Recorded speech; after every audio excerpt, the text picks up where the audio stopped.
Here you are. This is our 11th session. It might be our last. We hope that it will be, unless it's inadequate. We've kind of begun to feel like it might wind down at this point. We're glad to see you, particularly if you're on our Father's side and you're beginning to recognize that the information about His kingdom that is being shared with you is true, that you can see that it is true. If that's happening, then we're happy for what you're beginning to feel, because we can know that at that point that you're recognizing that you are very possibly a son of His. I can't even imagine that you would begin to recognize it if that possibility is not there for you. So we earlier, as we came into this, in preparation for this session, I told the crew here that during the morning hours and as I was getting my bath, that I received information that I would consider to be our punchline of this whole series, or the finale of this series. And so I'm excited about giving it to you, but I'm also not going to give it to us right now, because I'm going to use it as something to help us move quickly with our little questions as we proceed. I'm happy to introduce to you today the teleprompters that are going to help us in this, and Star on my left is going to assist with with questions and as a teleprompter, as is Destin on my right, and we welcome them to this project.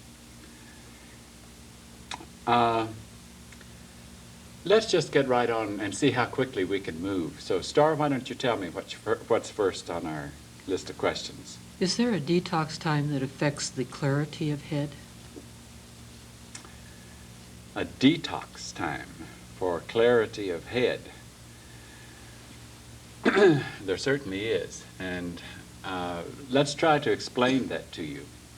In the same way that if you've been on a drunk and you're really intoxicated, you really don't have clarity of head, you don't know what you're doing, you can't really think very straight until that begins to wane from your system, till it starts to get out of your chemistry. And that's true whether it be drugs or alcohol or whatever affects your system so strongly. We've discussed that all of the human behavior, all the little things that humans do that are not done in our Heavenly Father's kingdom, are in a sense drugs. They affect our chemistry, they affect our thinking, they affect the clarity of our head. The one that seems to be the worst drug of all is that of sensuality or sexuality.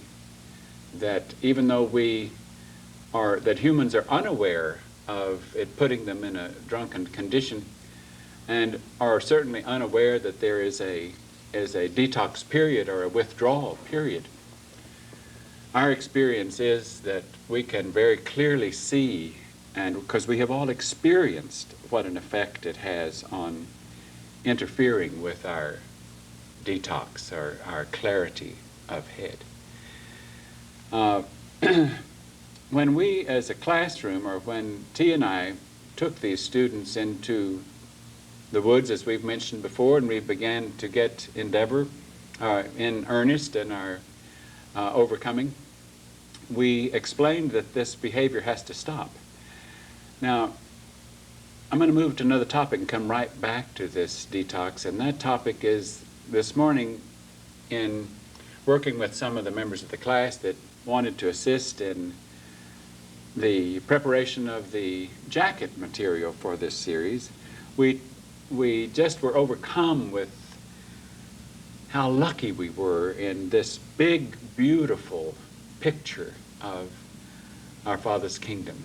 The picture that has been given to us, the information that piece by piece forms a puzzle and a giant picture that tells us so much about our Father's kingdom, so much about the human kingdom, and even other aspects of His creation. But most of all, it tells us that for one reason only, and it's for the purpose of assisting potential graduates from the human kingdom into our Father's kingdom. It explains how that is done and gives the specific step-by-step instructions and disciplines that must be employed to make that transition. And we've noticed how, as we take instruction and how we apply instructions and procedures, that so frequently we say, well, that makes a lot of sense. Because we've recognized that all of this picture makes a lot of sense. But it doesn't. Now let's go back to detox. It doesn't necessarily make a lot of sense if we aren't really sober. And if we can't be sober until we have had some time behind us away from those things that change our consciousness and keep our consciousness on them, let's talk a moment about how sensuality and sexuality is such a drug. You know, an alcoholic can say, or if he has a certain number of drinks during a day, he feels that it's common. Others have so many drinks a day. I'm certainly not an alcoholic. I can remember hearing people say, well, I'm not an alcoholic because I don't drink before noon. And that's where someone becomes an alcoholic, if they drink before noon. I don't know what various bases people have of where they draw the line of saying, or if I fall off dead drunk, or if I have to quit my work, then I'm an alcoholic, or I can't hold down a job, then I'm an alcoholic. Whatever the various areas are.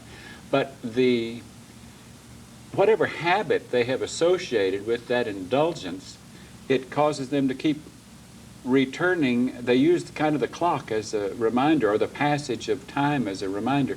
In alcohol, if someone's used to having a drink after their lunch, or one in the cocktails in the evening before they have their evening meal, and they miss that time, then something says, whoops, I missed that time.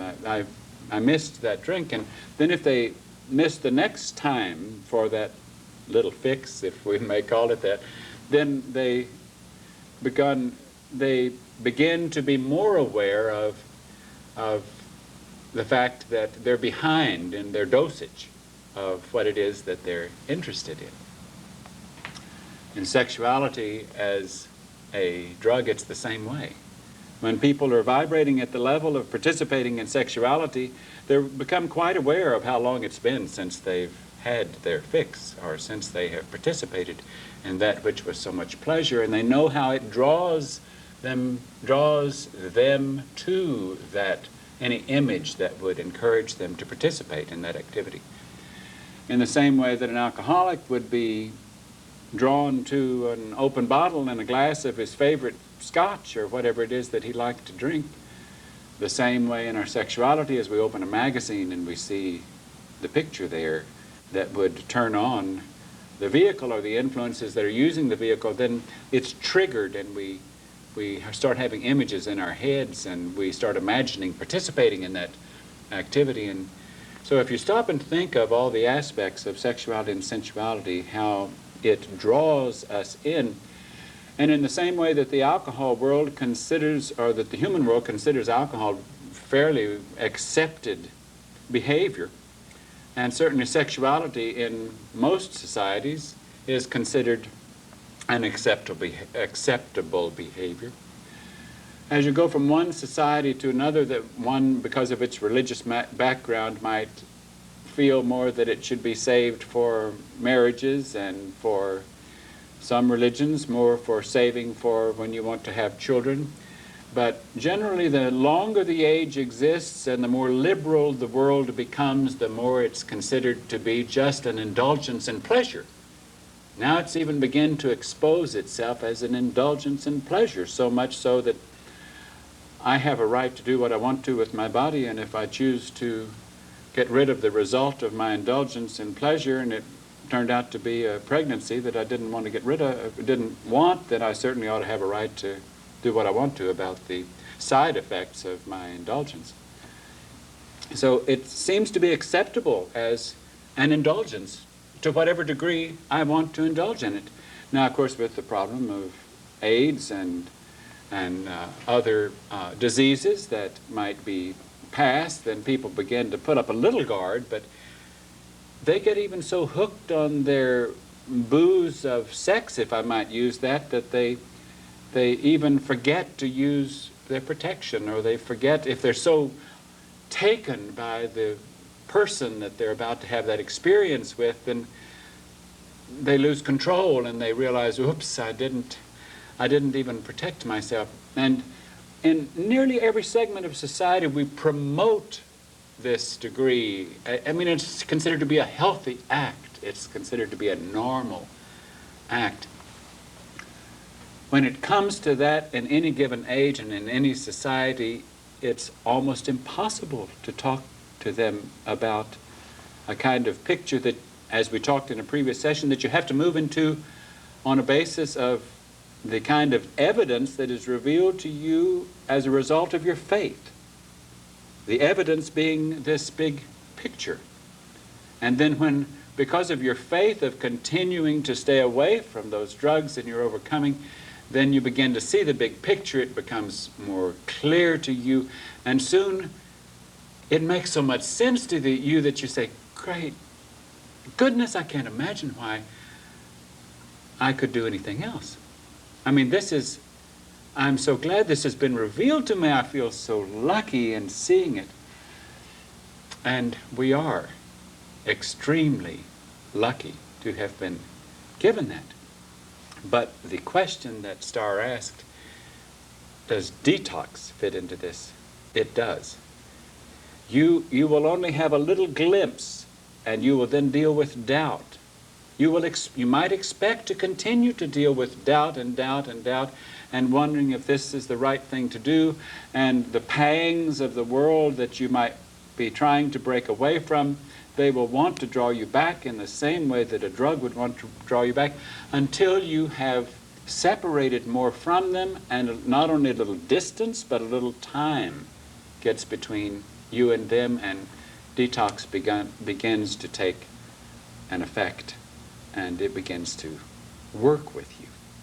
So that is certainly a valid question that can help us in overcoming. If we know that if we can stick to this and just stick to it and put that behind us, and it doesn't exist. I don't even identify with being alcoholic anymore. I don't even identify with those vibrations. They aren't there. As far as I'm concerned, they weren't there. It doesn't connect with me. Then my head becomes clearer and clearer, and I become like an innocent child that can see a picture that is given to me, and I can see it for exactly what it is, and all of these demons don't come rushing in to try to destroy it for me, because they are under control. They had to begin, or had to become under control, as I was led through my own detox program.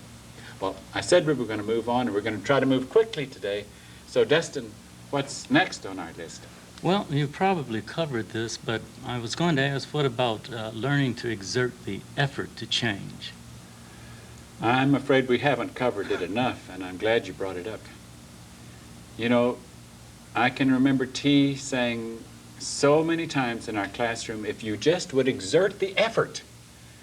And that doesn't necessarily mean anything to you if you don't understand the meaning, but change does not take place by examination. Change does not take place by analysis. By running it through your head again and again. It only takes place by doing it. By actually, like if you're on a procedure or you're at a lesson plan where you are to stop something, the quicker you can get past examining it on how you're going to do it, and you start doing it, then change begins to take place. But so many times, particularly in the human world, we talk about it, we examine it, and a lot of times that's all we really wanted to do, was just examine it and talk about it and philosophize on it and write books on it, and it was a neat idea. But no change took place. I'm the same person that I was before I wrote the book. Just had a lot of neat thoughts. When we're changing from the human kingdom into our Father's kingdom, We lose our identity a number of times along the way. We become a different individual, and a different individual. And I'm certain that, it could have certain drawbacks. I'm sure that some of the class members, as they visited in their family, and they could say, well, I don't know this person anymore. And they would wonder, where is that person that I used to know? And I'm afraid that they would be right, that they don't know that person anymore. Now, sometimes they'll try to pretend to be that person if that's what they're looking for, but even it becomes pretty obvious when you're pretending and you realize something's different here about this individual. And the more we change, the more difficult it becomes for us to identify with those who put us in the position of what they used to remember us to be. So the important point here, though, in this little question is I've got to stop talking about it. I've got to stop just examining it or analyzing it. I have to move forward. It takes work. Now, another label that we put on that frequently is just simple procrastination. I can't really get with it. And I plan to do it, and we're going to do it tomorrow. ASAP is an instruction we have. As soon as we learn about it, then the first opportunity is when we do it. Whatever it is, any new instruction. When we hear of it, then what's stopping us? We have to be sure that, why wouldn't we do it right then? We have to be sure that something else would be a higher priority to prevent us from doing it right then. So it's very important that we learn to move with change, discard our old self, move into our new identity, make that adjustment, not try to bring that old one with us, or there's a calamity there. It just simply doesn't work. Okay, what's next? Is that the completion of that one, Destin? On that particular one, Okay, yes. Star, what's next on our? Do you want to touch on the principle of I could be wrong? Yes. What Star is talking about here is that in our classroom, we received instruction way back at the beginning that one of the best tools we could have in how to present our thinking and how to work with our partners and in a crew situation and with our teachers is that when we're making an observation or we're voicing an observation, we say, well, I could be wrong, but it seemed that so-and-so and so-and-so. Now, it doesn't work when we're just saying it. We did, along the way, nearly all the students would say it for a while when they didn't mean it. And they had to learn that it doesn't work if you don't mean it. And so you could say, well, how are you going to mean it? How are you going to say, I could be wrong when you believe you're right? And so let's examine that for a second, because it means that I need to stop trusting my judgment of the circumstance, or my observation, or my any kind of judgment that I might have had. And if I stop trusting it, stop believing it, then I am losing self-confidence. Yes, that's one of the things we lose in this transition, is self-confidence. We become like a child that says, I don't know anything. I don't have any self-confidence in anything. I have to look to the next level. I have to let the representative from the next level serve in that position of my looking. I have to say, you know what's right. And if I bring things to my older members' attention, I say, I think you asked for this, so I'll share with you what you asked me to on my observation of this or what I thought about this, but I could certainly be wrong. And it has to be sincere if we are genuinely going to move into the position of not having self-confidence. Now, believe it or not, since the world out there is so artificial, and therefore our judgment as humans was artificial, that as we move into the transition of becoming babes in our Father's kingdom, by saying, I could be wrong, we begin to lose the confidence that we used to have in the artificial. And we have less and less, and soon we learn that we were wrong. And that comes kind of as a shock to us, because we thought that we were right. And then we thought, well, if it's a good lesson to lose self-confidence and say, I could be wrong, then I'll try to do that sincerely. But it almost comes as a shock when you actually realize that again and again you're shown that what you thought was the case in your observation or your judgment, that it wasn't right. So you then say, well, it's working. I am dropping the artificial. In other words, I'm not sold out any longer to the wrong side. I'm losing the programming. I'm being led through step by step, destroying the old programming and realizing that it is not true, that over here is the truth. And you are given the understanding of the truth and the ability to recognize it if you faithfully do the steps as it comes along. Now, of course, Satan's side could say, well, who's to say that as you move over here into the new computer and its program, that isn't the artificial and the old was the real?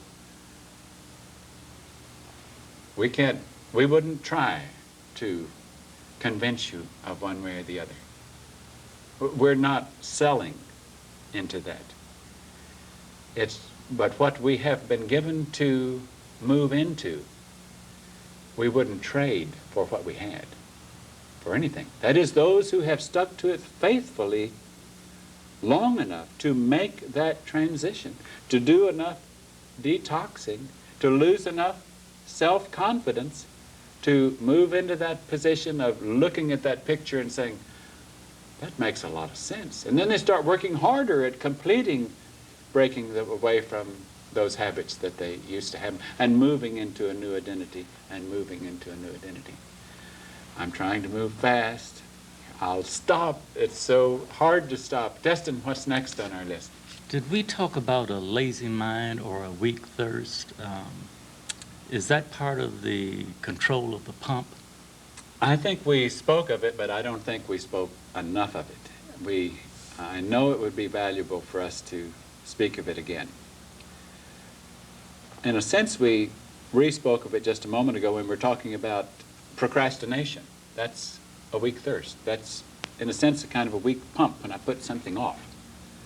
Or if I am slow to move into, to lose an old identity and move a step ahead and move, then that's a weak pump. To be satisfied with a slow pace is deadly, really seriously deadly, because we can get very much behind. What if the classroom that you're in, if a lot of the class members are moving very quickly and they're making these adjustments and they're discarding the old and they're seeing the new and they're moving into their new position, and certain ones, without recognizing it, they thought they were moving quick, but their perception of what was quick was poor. Their judgment of it.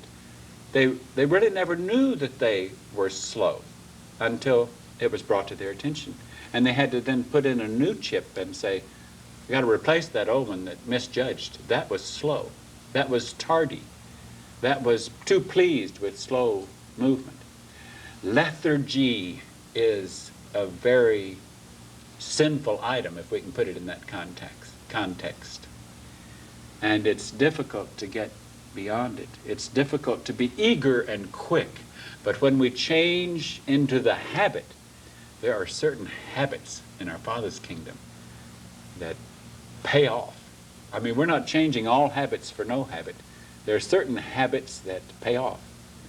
And moving quickly, with full energy, abiding by instructions so carefully, knowing procedures, liking procedure, liking to change as it is given to us, not wanting to be the old self. Those are new habits, and they move us. That becomes then a rich thirst, one that is very thirsty. Just can't wait until another day and more lessons and opportunities. And a lot of times when we are in that position, boy, did they start coming, and we think, wow, what did I ask for? This is pretty tough. But we get used to it and we recognize it, and when it comes even, then we say, well, I got what I was asking for. I got this new lesson and it's right before me. And though it might be tough, it's just like something that if you ask an instructor in the lab in chemistry for, you want the next lesson, and he gives you one, and you say, well, I didn't mean one this tough. And that happens to us all the time. But after we get it, we're honored that they thought we could handle it. And so we have to prove that we can handle it. we can rise above it, and then we become a little bit different from what we were before. So weak thirst is deadly. Keeping a strong pump and moving ahead is very, very important new habit to establish as we move into our Father's kingdom. Does that complete that question, Dustin? That does. Thank Okay. you. Star, what's next on our... Well, can the next level withdraw mind if we abuse it or don't use it? Goodness, that's kind of takes a little, twists our brain around in a little funny place. And I'm afraid the answer is yes. Now you can think, well, that sounds kind of cruel. You know, we've talked about how our Father's kingdom does a lot of the work with us that we're unaware of what they're doing. I know that many times T has done things, and those who are helping T that recognize that they have done in direct association with us. And it's only after they're done I thought, gracious, nobody could have done that but T and those working with T, because this certainly wasn't anything that we even thought of or even participated in, and it was done. And we could see that it was for our sakes that it was done. We didn't even ask, but it was done because they realized it, if we were going to move forward, that it needed to be done. Now back to Star's question. We've talked about the soul that has some mind of our Father in it, and it has some mind of this world in it, and we're trying to chip off at that mind that we don't want in it and get it out of there as quickly as possible and fill up that soul container or that pillowcase with the mind of our Father's kingdom. Now, if we're in a unit like this classroom where they want to give us information and they're trying to consider the unit, and yet as they give us information, maybe some members of that unit aren't really taking it to heart, and or they're slow, or they're trying to pretend to do it, and because they like certain aspects of the classroom, and it's comfortable in certain areas, and so they're not really examining if they could be moving faster. Those are all symptoms of abusing that mind as it's given to you. If it's artificial, if you're not really moving into that position. We have seen some members of our classroom just all of a sudden just turn almost 90 degrees, and it was like we didn't know them. And they had to leave the classroom, and we felt so sorry that that had happened. Now, we're not saying that they couldn't recover that. That's between them, and I'm afraid that's between them and my older member, because in that position I'm not out there to help them.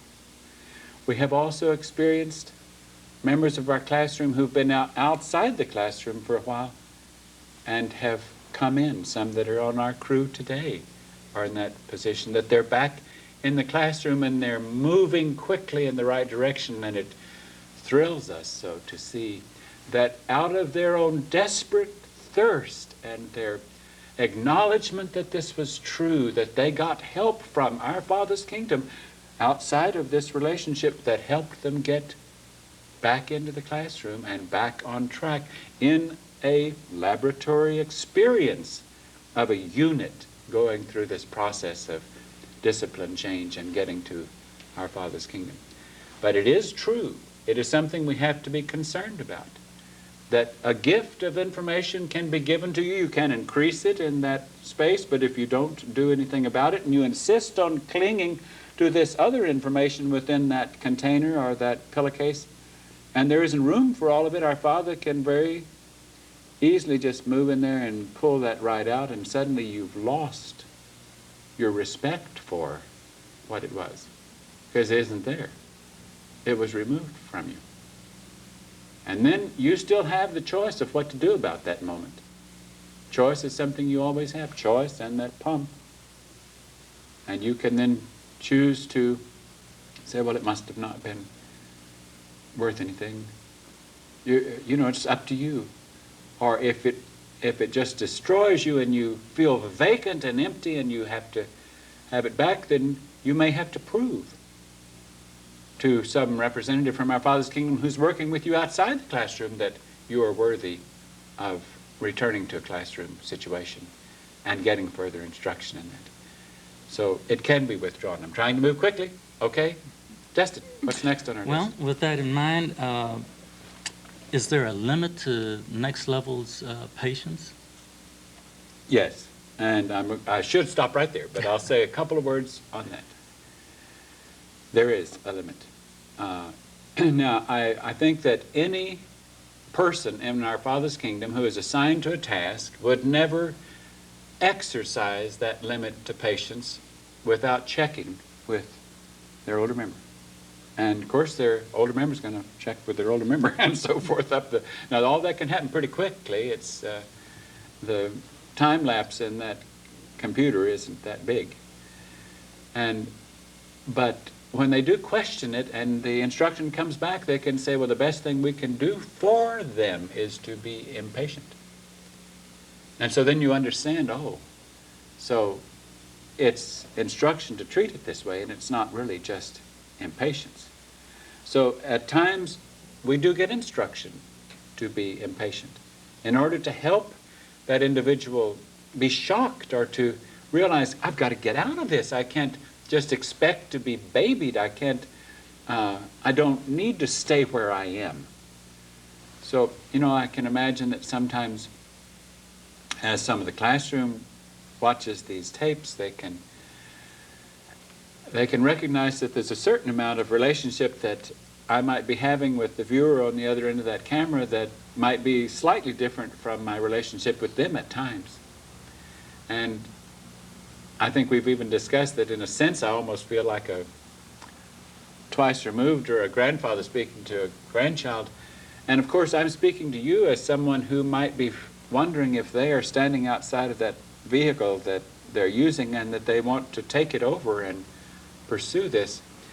And since we're given the task of trying to give that to you, and since we're so eager for you to participate in it, for it to become yours, then we are influenced by that. Now, of course, when I'm dealing with one of these students in a particular area, I might come on a little stronger if I have instruction to do so, and I might be pretty direct and right to the point, because I'm assuming that they're on solid ground. They have chosen this. They're doing what they want to do. But they've also learned to recover quickly and be appreciative when we take a direct method instead of, say, well, we'll bring that up, in a week or so when they get maybe past what they're dealing with now. We don't have a timetable that can handle that. We deal with things immediately. I don't know if we said it clearly in previous sessions, but at one time within the classroom, we even agreed that we would expose things that we have permitted in our mind, or some activity that we've done with it. We would make a vow to our partner and to the rest of our class that we would expose it that day, that we would not go down in our bunk without having acknowledged it, exposed it, and having gotten past it, because we recognized how things can compound so easily, and I can become more and more separate if I let things mount and don't expose things. So that's a part of our procedure. What's next on our list? Star? Well, could you give us some examples of tasks or activities in our Father's Kingdom? You mentioned radio signals. That's a good one. I'm glad we brought that up. We don't have a lot of knowledge of the activities that go on in our Father's Kingdom. And we have little tiny glimpses of what might go on, but we don't know the particulars too well. And I think it's good that they I suspect that the reason that they don't let us know the particulars about that is we'd probably go around so pleased with it that we'd boast about it, and that wouldn't be appropriate. But some of the things that we suspect are their activities, like you could say, well, what's going to replace, being a clerk in the department store or working in the hospital? And that's a good one, because our Father's Kingdom has a fairly close equivalent to the hospital or the emergency ward or the certain things related to medicine and trying to save lives. One thing that we suspect where our activity of our Father's kingdom dives in and has a lot of work to do, and that is when a soul is leaving a vehicle. In other words, the leaf is falling off of that particular family vine. And that soul then is lifted out of that vehicle for that period of time. And we feel that it is an action of our Father's kingdom if that soul has any significant relationship to our Father's kingdom. In other words, depends upon what is in that soul, what degree of that soul is made up of goodness or mind from our Father's kingdom. Now, we don't know where they draw the line. We don't know, I mean, they may even participate in handling these souls and helping them get from one fallen leaf to the next potential new leaf, or coming through the womb so that they take a new vehicle. We don't know where they draw that line, but we do feel very strongly that one of the activities of our Father's kingdom is helping souls be released from a vehicle and take possession of another one, or move into another one. Now, we've got to mention here just for a moment that how would another one qualify? That other one has to qualify in order to have a match for all of the things that that soul was hooked on in its previous leaf. This new leaf has to have the potential for all of those things, because what it hasn't overcome, it's going to have to overcome. So that soul doesn't get to go out of the body and be clean and free just because it got to die, so to speak. Of course, it didn't get to die. Just the vehicle withered and fell off the branch. So this is, we feel, is definitely an activity of our Father's kingdom. We feel that our Father's kingdom, like Starr mentioned, what about radio signals? You know, the British Broadcasting Company, or the, what are the names of some of these other free, Radio Free Europe, or what's that? Voice of America. Voice of America.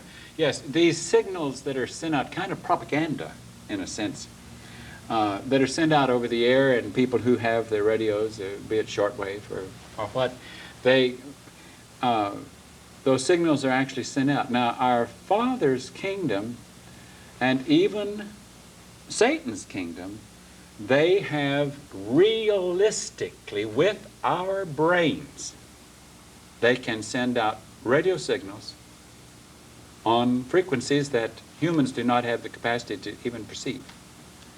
Now, some humans, we've read some books where some humans have actually been advanced in their laboratory experiments with computers and oscillators, and have actually learned some frequencies where they felt like they could pick up transmissions from space aliens or from other camps. We feel that the way these radio signals work is quite different from this camp over here. Satan's camp, Lucifer's camp, their propaganda is going 24 hours a day, 7 days a week, on just about every channel on the band, or every band on the dial. Our Father's kingdom is, it's hard to find the bands. It takes effort to find the bands. And when you find the band, it's silent. Why? Because it says, ask, and you receive. On those other bands, you don't have to ask anything. It's all comes free. It's just right there. It's just knocking you down, and you turn to every channel, and you get a lot more than you asked for, and you hear just about the same thing on every channel. If you stay on that channel long enough, you'll hear the same information on all the channels. And you find our Fathers, and you wonder, oh, could that be from God, or could that be from whatever your terminology is that might identify your relationship to our Father's kingdom? And it waits for you to ask, and then it sends you a radio signal. And that's the way it is. And they kind of help to give you clues by it, because in the scripture they say, be still and to know that I am God. In other words, it's be quiet. And that if there's some mind of God in you, it will kind of stir, and it will kind of coax you into saying, why don't you ask? Why don't you ask? And so then you, which is the chooser, can say, what about so-and-so? What about so-and-so? And then the answers begin to come. Not necessarily the answers to the questions that you asked. They are ultimately the answers, but they may not be the answers that you're expecting. But it's a very good analogy to realize that. I said something that could be questioned. You could say, well, that little inner voice says, what about asking? I almost want to erase that, because it is not the way in our Father's kingdom to ever be the aggressor. It's because you possess, by your choices, you possess that amount of mind of our Father's kingdom that translated in your head, I wonder if I shouldn't ask. I wonder if this could be my Father speaking to me in this situation. This happened to me and I don't understand it. So maybe I should ask. Is this some of your doing?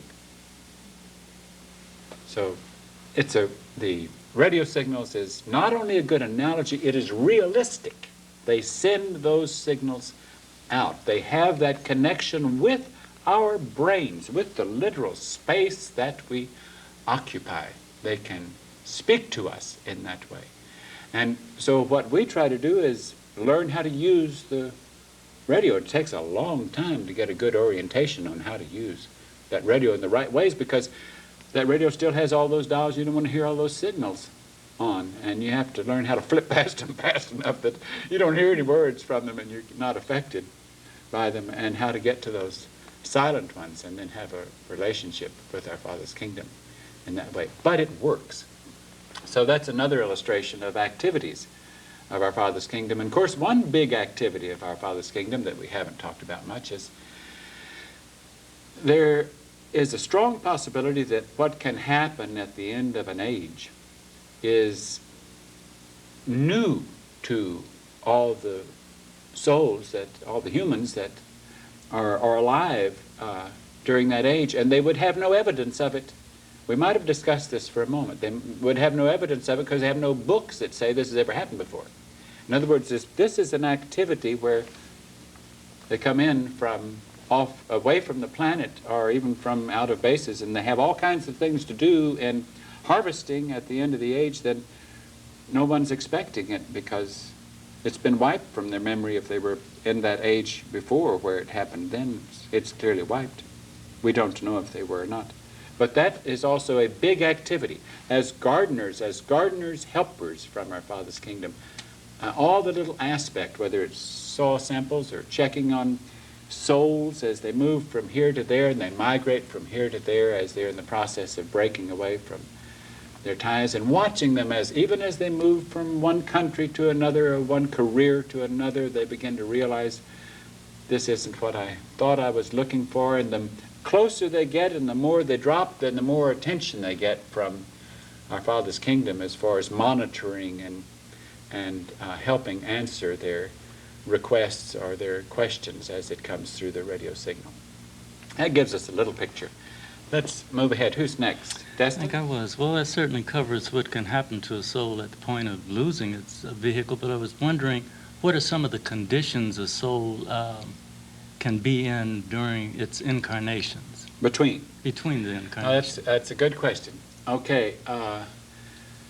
It certainly isn't right to think that as a soul, as a vehicle is lost and as a soul leaves that vehicle, that then all those souls just go afloat out there and become discarnates. And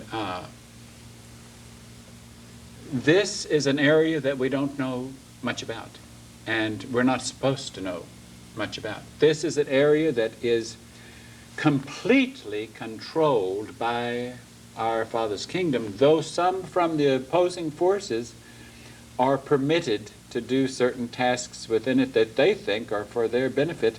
And in a sense, if they're garbage removers, it is for the benefit then even of our Father's kingdom, if you can follow that logic. But some souls might be taken out and put aside and left in the cellar, kind of or a fridge or an icebox in the freezer, in a dormant condition until an appropriate time comes. Let's say that some souls might have possibly, this is just to clarify the analogy, some souls might have possibly in a previous time in this age, or maybe even the age before, we don't know all these details, that souls might have reached in their overcoming. They might have gotten a whole lot of things off their checklist and things that they had to overcome, but there was just a few things, and those things weren't going to come up again until a certain time, and our Father's kingdom knew when that time would be. Then wouldn't it make sense that those souls then would be taken out and left in a dormant state until that time? And in other words, they're kind of asleep. And Jesus kind of tried to illustrate that as he spoke of death of the vehicle as asleep.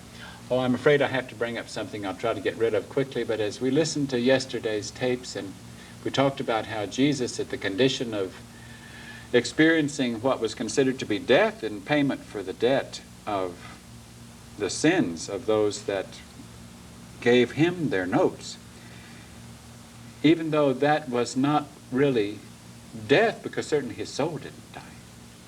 It was only the vehicle that was affected. It was their interpretation of what death was.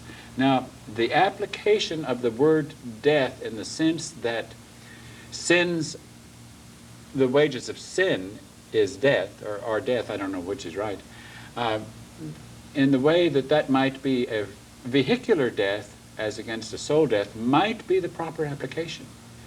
Because the reason that humans continue to have to lose vehicles, the reasons they continue to be perishable and corruptible, is because of their sin. So I guess it works both ways, of being both applicable to the vehicle as well as the soul. The soul is not going to be destroyed until our Father's kingdom says it has become nothing, it holds nothing good. There's nothing there except matter that can be recycled. And in that sense, then it isn't destroyed, it's just recycled. It's non-existent because it became non-existent. Now, as far as vehicles, losing vehicles, let me go the other way. If the soul then goes and comes bigger and goes into our Father's kingdom, then it can receive even a vehicle that is incorruptible and imperishable, and therefore neither the soul nor the vehicle would know death. But the way the wages of sin is death, or our death, is illustrated as it was in Jesus' mission in trying to help them understand our Father's kingdom. Certainly it was used as the physical death being the illustration, because that's what they thought death was. And it might even be that physical death, or death of the plant, or losing the physical vehicle, is the result also of their sin, not also that the soul can't be lost eventually as that mind deteriorates. I got off the track a moment, but I thought we wanted to touch on that for another second. Who's next on our list? Star? Star, is it? How high a priority is liking to stick to procedures? About as high as they get. I mean, there's nothing that can happen to me or any student of our Father's kingdom that can be more of an asset than for me to love to stick to procedures. If I resent procedures, or they're in my way, then I will have chosen slow growth, I will have chosen tardiness, I will have chosen rebellion. And sometimes influences would have us resent so much of a design given to us.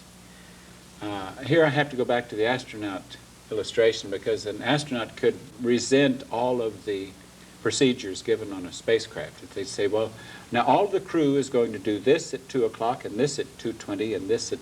And we use the bathroom this way, and you have to do it exactly this way, and only this paper, and this... In other words, we don't have any choices. We usually own this, only this toothpaste, and only this do we consume. Then they're crew members, and they can be a cog in the wheel that doesn't have to be another color.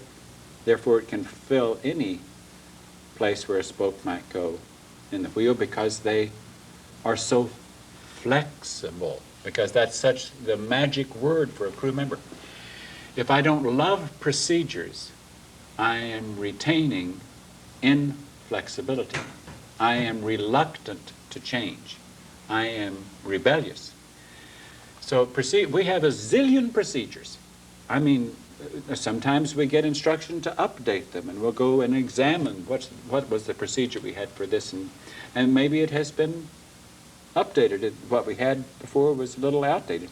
So once in a while we do get instruction to update them. It's not that they're static. They change and they stay with us as they are appropriate.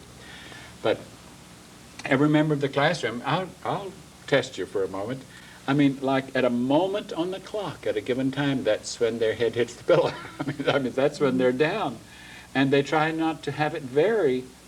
I mean, they can't say, well, you know, I'll be there in another 5 minutes. I mean, they plan their time so that go down time is go down time. That get up time is get up time. Now, that doesn't mean if they need to go relieve their bladder in the middle of the night that they can't do it or they have to wake somebody up in order to do it. But we have procedures that help us demonstrate our crewdom or our crewness or our identity as a crew member instead of as individuals that want the little freedom of doing this a little differently.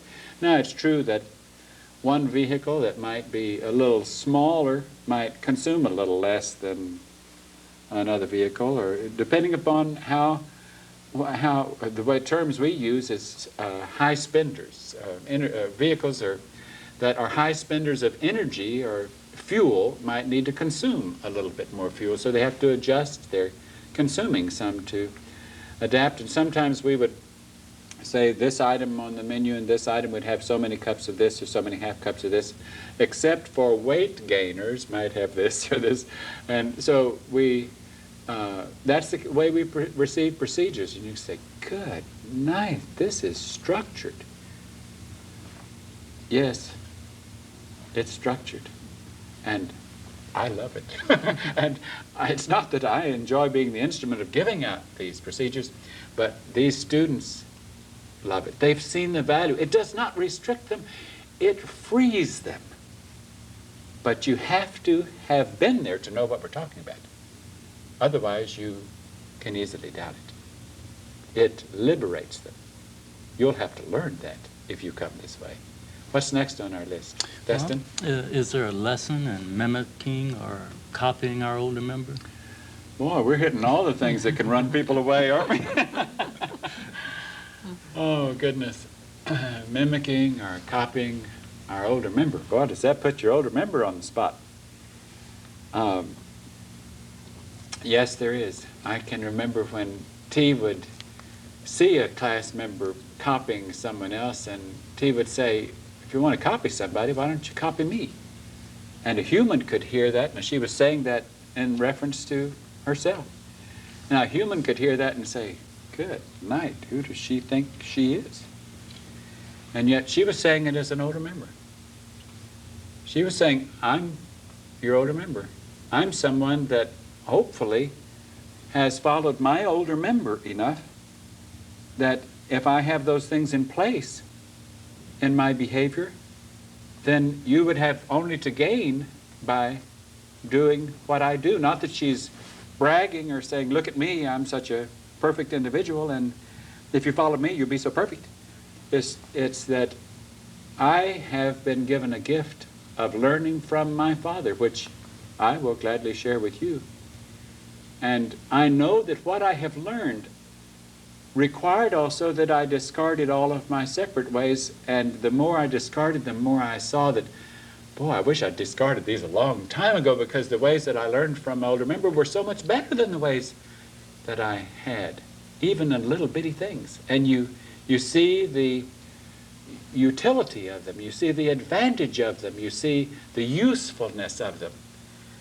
So, yes, it gets right down to, it's better to, if you want to copy something, if you want to mimic something, then why not choose someone who is ahead of you in the process of discarding selfish thoughts or rebellion or human behavior, and try more to follow the lead of procedures and ways and even new habits from someone that's illustrating that position.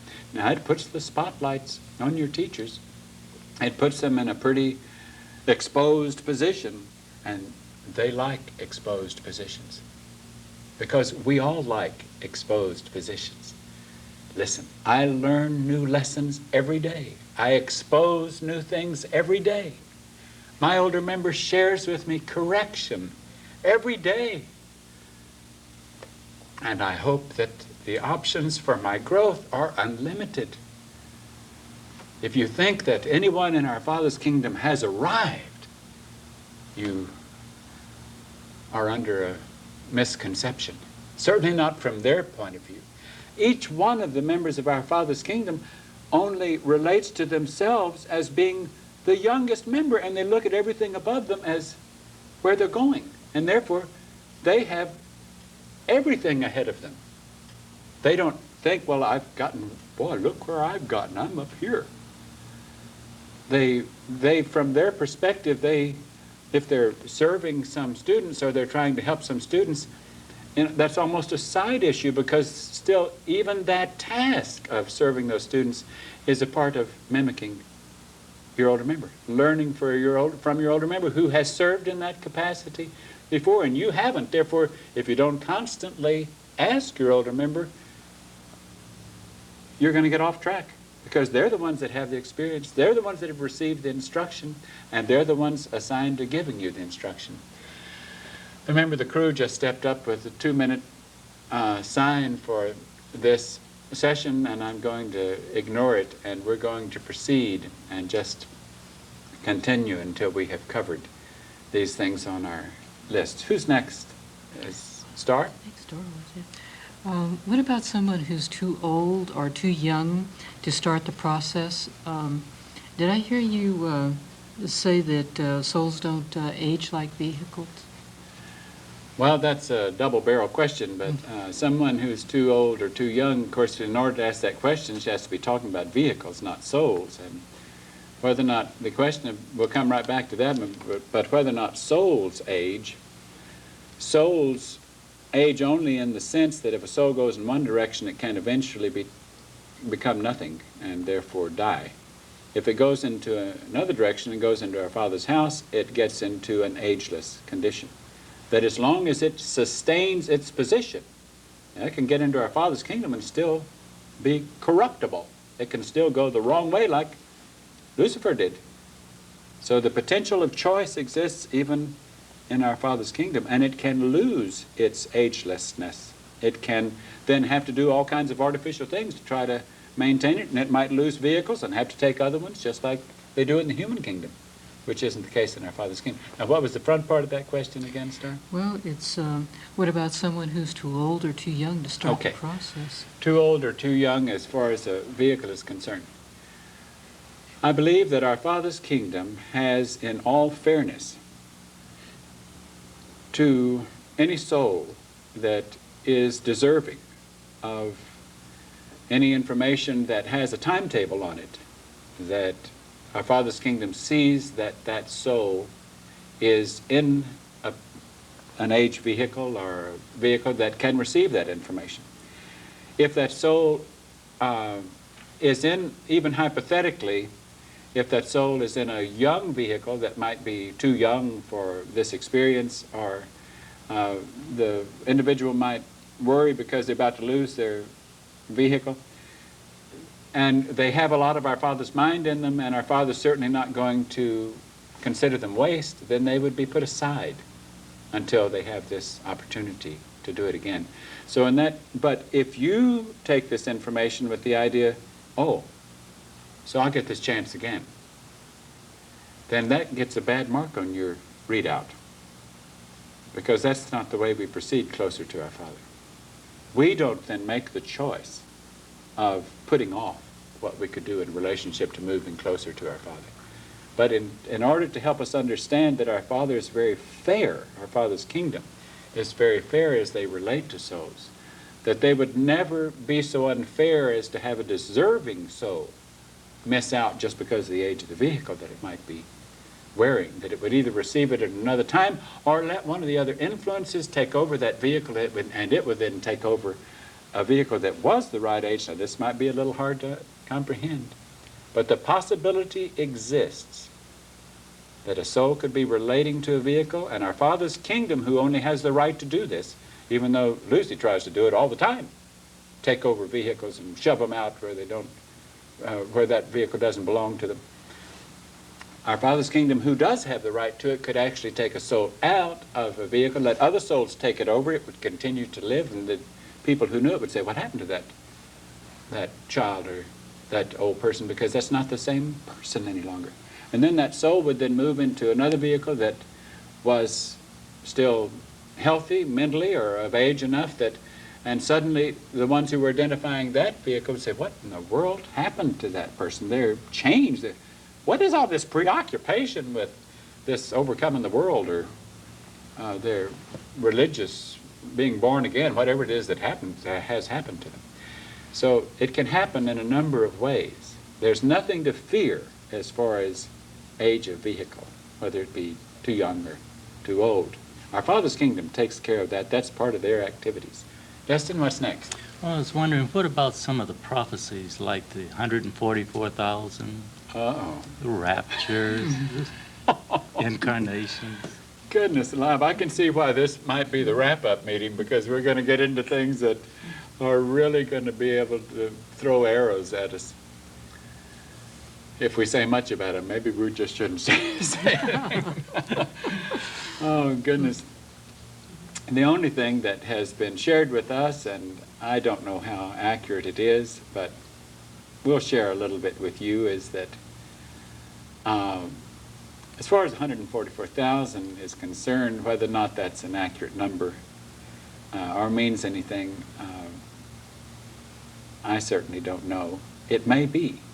How that works, I wouldn't know if it was an accurate number.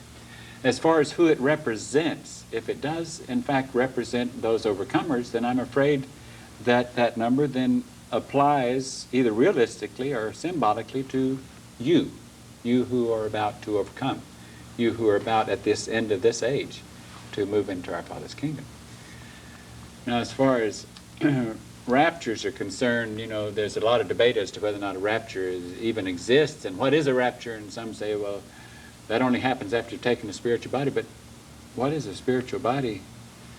If you have gone with the spirit or the mind of our Father's kingdom and you have been lifted out of the world, and some interpretation of rapture is lifted out. I don't know if this is true or not. It doesn't really matter. It isn't significant to us. It's no basis for our allegiance to our task.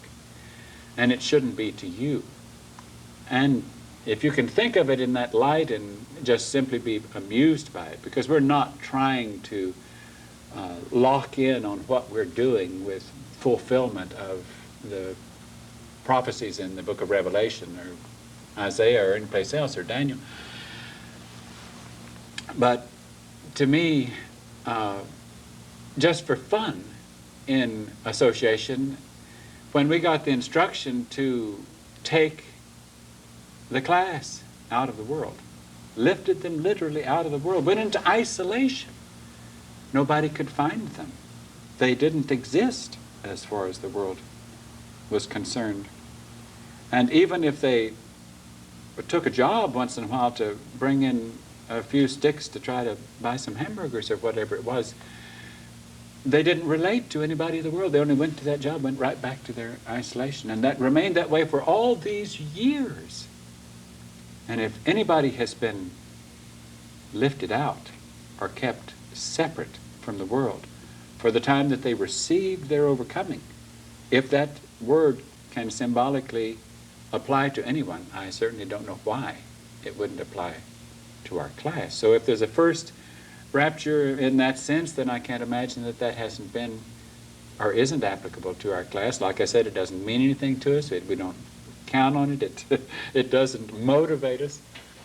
And in the same sense, if there's such thing as a second rapture, which is more important to us now, the possibility of that, because that would be you. That would be you moving into your own monastery, you in your own overcoming, your total separateness, your insistence upon not relating to the human world. Now, in the same way, a couple of other terms in prophecy that are referred to so much as first resurrection, second resurrection, they're just other terms for in our head of the same thing. Because if the soul has come into life, if the soul has moved into a vehicle and has taken over that vehicle, and that soul itself is incorruptible and imperishable, whether it loses the vehicle or not, then it has resurrected. It has moved back into life a bit at a time. And that has happened certainly to the class. That is ahead for those who might follow in their path if they receive this information. And even though this touches my heart to talk about this, and it touches my heart for your sake, it's like, again, I have to say that we're not going to go out and try to invite more arrows being shot at us and more daggers thrown our way on the basis of fulfillment of prophecy. We do not know the accuracy of this. We find it amusing. You know, one time T and I went into a place because we were so moved because we thought we were going out to tell the truth about the kingdom of heaven and how to get from here to there.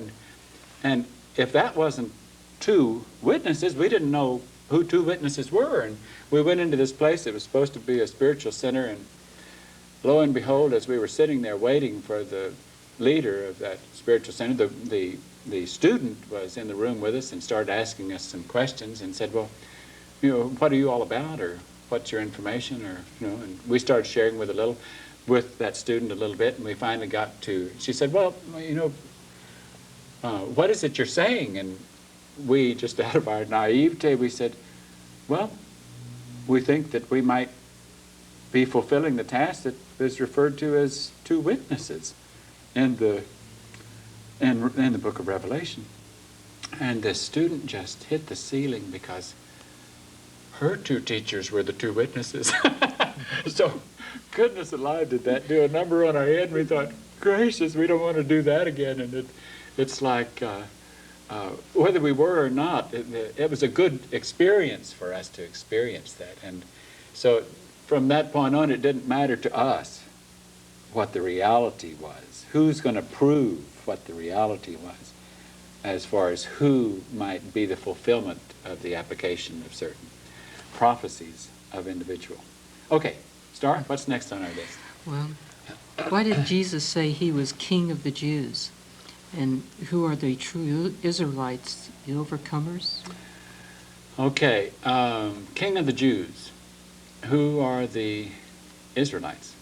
Well, I'll try to move quickly. If you really know the meaning of the old meaning in the Hebrew of Israelites, or who the Jews really were, the word meant overcomers. So to me, those who overcome the world, those who move into this position, are the true Israelites, the true Jews in that sense. Jews were those representing the Israelites. Jesus was trying to relate to them. He was saying, we're the overcomers. We are the rightful heirs. And I've been sent, so I'm serving in the position as your king. Of course, by the time the humans heard that and went to the authorities and said, that guy's saying he's king of the Jews. And all those who considered themselves Jews and weren't students of his knowledge and didn't know anything, then they would certainly want to condemn him for such a thing as that. But the truth still exists today, that the true meaning of the word is overcomers. And not that here again it means that much to us.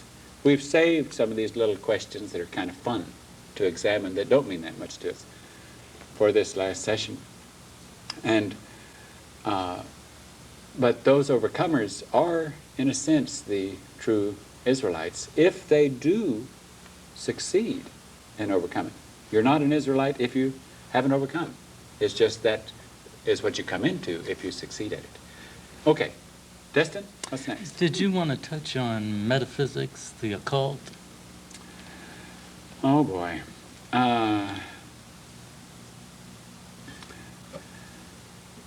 Metaphysics and the occult, well, I have to say a couple of little things here.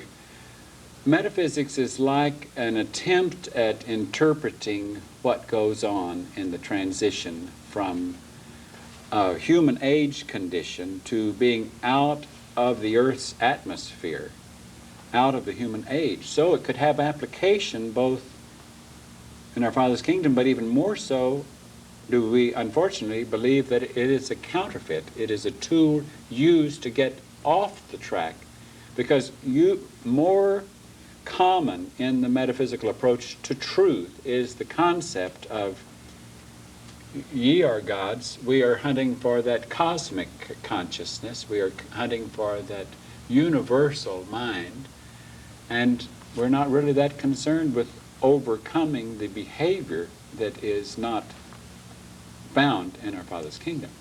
So in that sense, it's counterfeit, both metaphysical and the occult. Now there's one thing that I have to mention here. The people say about little movements that happen, they say, they're the occult. Or, you know, the only real meaning of the word occult is hidden. That's all it really means. And so unfortunately, that if people tried to derogatorily apply that to us, our information has been hidden, but now it is being exposed. So now that it is being exposed, it certainly isn't hidden.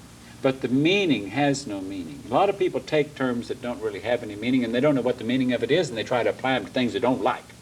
That's satanic, even though they might be absolutely perfect servants of Satan. In every way, they're going to call others satanic, because they don't, out of their ignorance, they don't know any better. And in the same way, they would think of derogatory terms like cult, link it right with occult. Cult, occult, same thing. And we've acknowledged if there ever was a cult or a culture that was different and unique and unlike the world and doesn't have a place in the world, then we take the prize, I guess, of being the cult of cult. And I'm afraid so did Jesus and his disciples. There's no denying that. So, okay, let's move on. What's next? Well, that's all I had for that session, but did you want to talk about the possible big surprise at spade time at the end of the age? I think we've mentioned that. You know, Star, do you see something else on there? Well, it was just... I'm trying to push us forward. Right. It was just at the end of the age, or the end of the age activities. Yes, I realized that when Destin started mentioning that. I think I'm not going to mention that anymore. What else is on there, Destin? What about the importance of mobility, short rentals? Okay, that's an important point that we missed in talking to people as they try to prepare themselves a little bit. We left that out when we were talking about the practical aspects of moving out of your world, indebtedness and charge cards and that kind of thing. If you are starting to move in the direction of your own monastic situation, then, and as all of us do that, as anyone does that and tries to do the applications right now and here in a realistic terminology to what's it going to take for me to get from here to there, then we have to move into a very mobile condition where we can pick up at any moment. We can follow instruction as it is given to us. We can't say, well, I can do that if you just give me 2 weeks or if you just give me 4 weeks.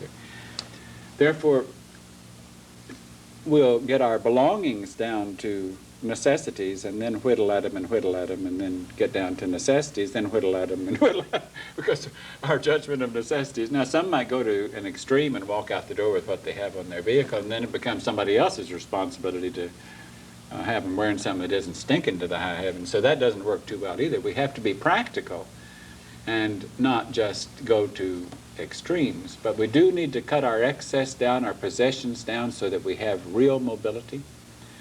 If some forms of mobility are to have an RV or something like that, or to be in an apartment or a house that has a very short term, by the week or by the month, hopefully at the most, so that you wouldn't lose money or lose much money if you left prior to the completion of that month. Certainly not a long-term lease and then just having to pick up and leave.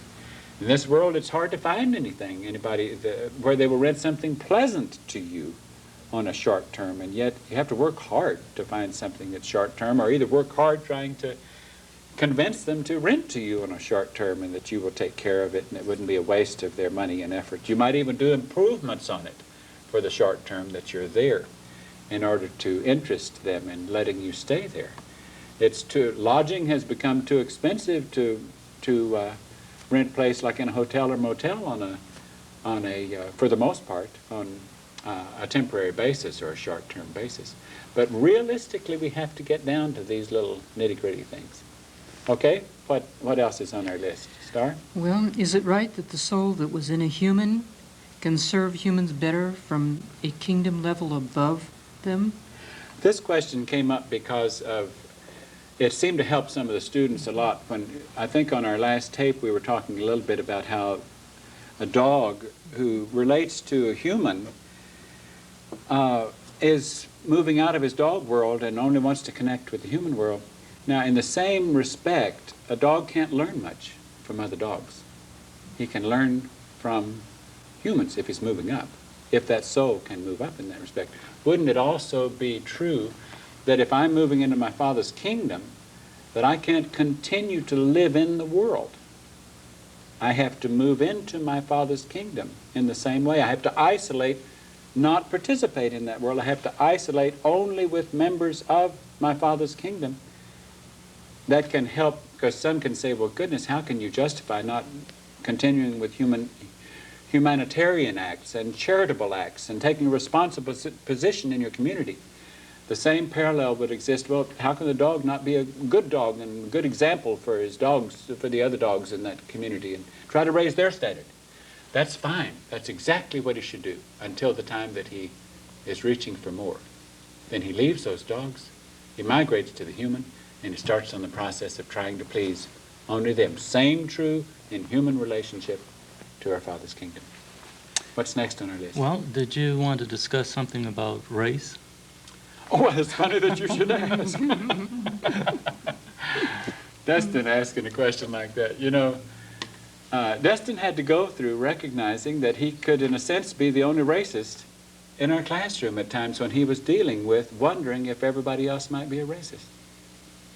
Can you see that if he has a consciousness of thinking that others could be prejudiced against him, then he is prejudiced about his imagination of their prejudice. He is the one then has color consciousness. And that influence would have him think that if people are coming down on me, or if they're singling me out, or if everybody's bringing up things that I need to work on, then could it have some bearing to the fact that my skin is a different color? And certainly influences would have him try to think in that way. And he recognized that here, as influences would like to have him recognize others as maybe being racist or maybe having prejudice, that he was the only one he had evidence of being racist in a sense, because race consciousness is racist. It's so ridiculous for any minority group to want equal time, want no inhibiting factors placed upon them, whether it be gays or women's rights or other races, and yet they are the ones by their mere preaching that insist on that consciousness. If I am a black person that is insisting on black rights, then I am the racist. I am reminding you that I am black. I cannot overcome racism, nor can anybody who I'm dealing with overcoming racism until I literally become colorblind. And the same thing in dealing with differences of other types, until I become blind to those other types. Then I lose any prejudice. If I sustain any consciousness of that kind of prejudice, then I become the instigator of prejudice. So it doesn't make a bit of sense We have to become colorblind. Listen, in our Father's hothouse, the plants have got all kinds of colors. And he likes them all. He never said, this, I don't like that one. If he didn't like it, he would have done away with it. I mean, he likes all of those different plants and their possibilities and their potentials. What he doesn't like is if the soul within those plants want to go away and work against him. But he even permits them to do that. But nobody's as colorblind as our Father's kingdom, certainly. I'll turn that around and say, instead of being colorblind, our Father sees the value in all of that, but sees it all as plants, sees it all as his creation, sees it all as demonstration of it. But our consciousness certainly, now I'm afraid that when we move into our Father's kingdom, we don't know how many colors there might be. Probably the colors that there might be of our vehicles would be one that none of us has ever worn, and they might also be alike, and therefore we have to have colorblind consciousness. We don't want to have any favoritism or any negativity toward anything relating to how tall or how short or how fat or how skinny, or certainly what color skin. That's beneath us. Okay, what's next, Art? Well, is it possible that the rumored approaching planetoid is from our Heavenly Father's kingdom? Oh, I don't know if we ought to spend any time on that or not. There's been a little rumor that there's a planetoid approaching this planet, and it's certainly the possibility that exists that it could be approaching reality of this spading time that we have talked about.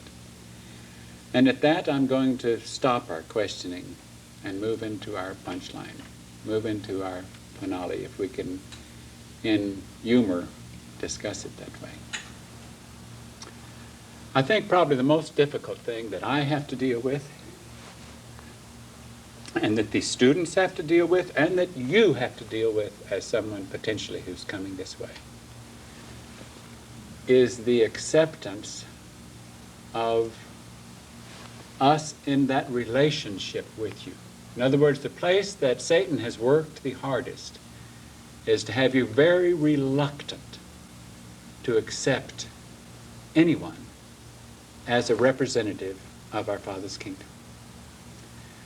And it's like the last thing you want to do is be a cult member. The last thing you want to do is to go off with some weirdo and to fall in some trap or fall out of what is considered to be the norm.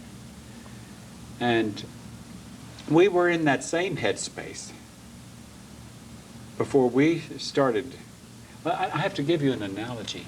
Saw a movie not long ago, and it's not a completely inaccurate analogy, but in this movie, this individual realized that an inheritance was coming up in this family, and this individual appeared on the scene as someone that they thought was dead from before, and said, and it had been so many years that had passed, and the person reappears on the scene and says, I am so-and-so, and it would have put that person in condition to receive that inheritance.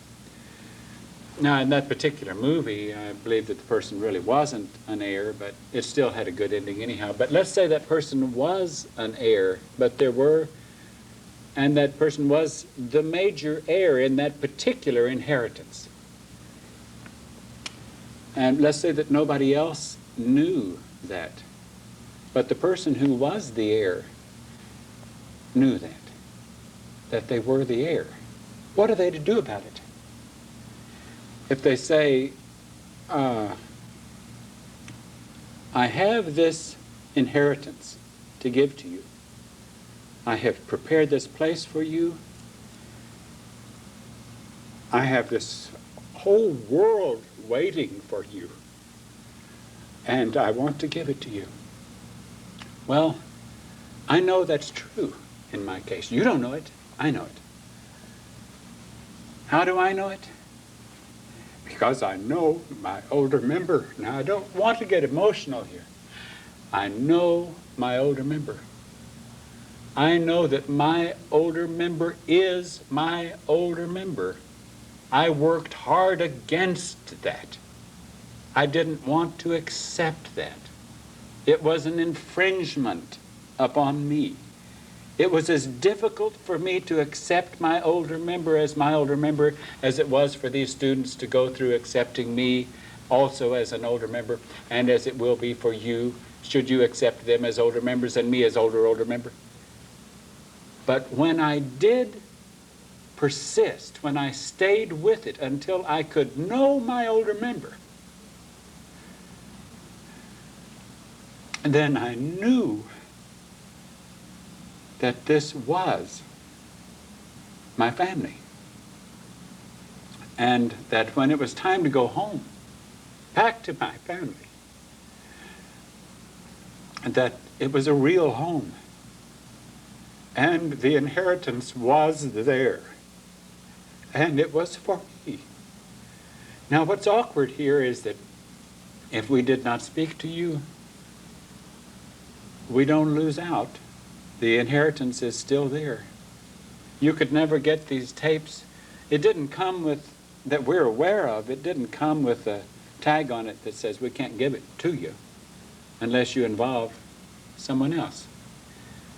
But there's a problem that exists here is because part of what came with the knowledge of our family and its ways and its inheritance was also the knowledge that there might be other rightful heirs. There might be other sons. Now, would we come before you, would we put this information out if we were not interested in your possible relationship as an heir? What have we to gain by putting it out? For any other reasons. We have ridicule, blasphemy, scorn, everything. We have nothing to gain by putting this out.